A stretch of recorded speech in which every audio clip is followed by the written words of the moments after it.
Hook, imagine waking up one morning to find strangers tearing down your fence, digging up your soil, and laying pipes across your family's land. Without asking, without permission, as if your history and sacrifice meant nothing. That's what happened to me. But instead of folding under the weight of their arrogance, I chose a path they never saw coming. This is the story of how my fight with the HOA turned into a lesson about respect, resilience, and what happens when you underestimate the wrong person. Stay with me until the end, because the way I turned the tables still gives me chills. The land had been in my family for 3 generations. My grandfather worked it with his own hands, my father mended its fences after every storm, and when it came to me, I promised I'd protect it with everything I had. The fence that wrapped around the property wasn't just wood and nails, it was a boundary of respect. It said, "This is ours. This is where our story lives." One morning, I woke to the sharp clang of metal against metal.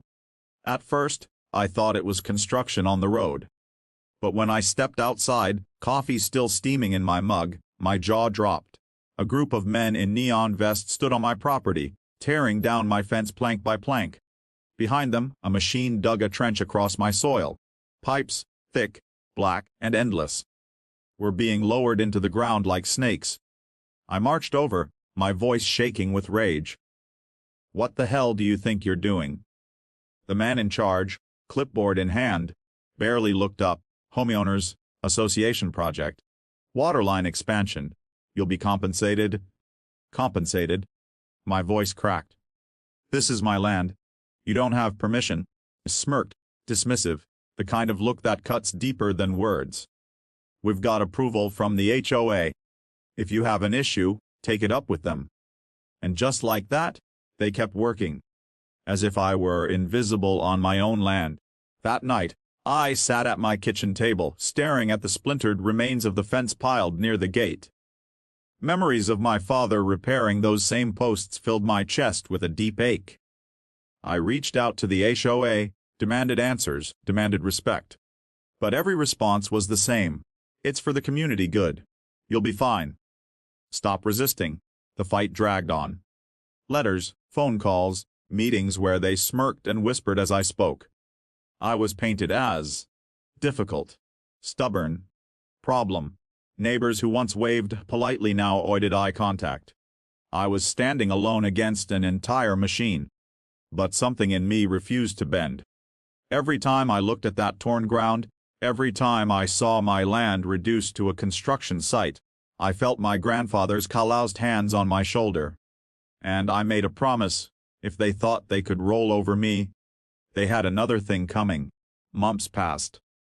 The pipes were finished, buried deep across my property, carrying water to the shiny new subdivision the HOA was so proud of. They thought they'd won. What they didn't know was that while they laid pipe, I was digging deeper, not in the ground, but into records, deeds, and contracts. I spent late nights at the county office, poring through property maps, water rights documents, and dusty old files. And one night, beneath flickering fluorescent lights, I found something that made my pulse race. The water those pipes carried didn't come from some endless city reservoir. It came from a private well, fed by a spring whose access rights were held by a single parcel of land. And guess what? That parcel wasn't theirs. It was an old farmstead, a forgotten property at the edge of town. For years, it had been neglected. But the rights were still intact, waiting for someone to claim them. I didn't hesitate. With the savings I'd guarded for years, money meant for my children's future, I bought that land outright. I didn't buy it for crops or for a home. I bought it for the spring. The day the paperwork cleared, I drove out to the well house.